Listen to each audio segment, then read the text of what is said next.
В рамках празднования состоялось торжественное мероприятие, посвященное юбилею со дня создания школы-интерната, где приняли участие педагоги, ветераны, попечители и воспитанники, также делегация из коррекционных школ Монголии и Бурятии.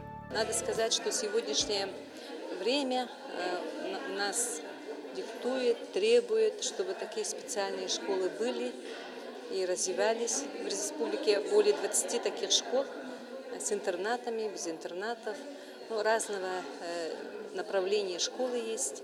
Но сегодня их работа методическая, то, что сегодня они имеют такие успехи, детей особенно, нас просто радует.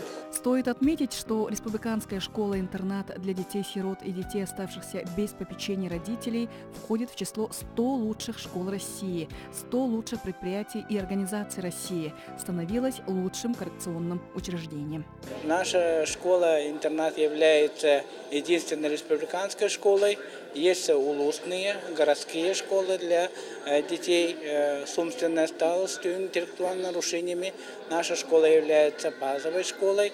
Наши педагоги участвуют в республиканских, всероссийских, международных научно-практических конференциях.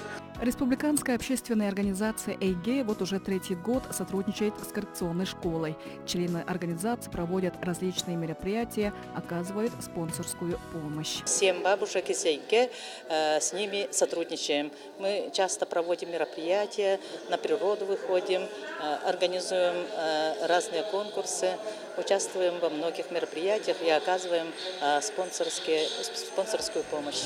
Также в рамках юбилейных мероприятий на базе Якутского педагогического колледжа прошла межрегиональная научно-практическая конференция с международным участием.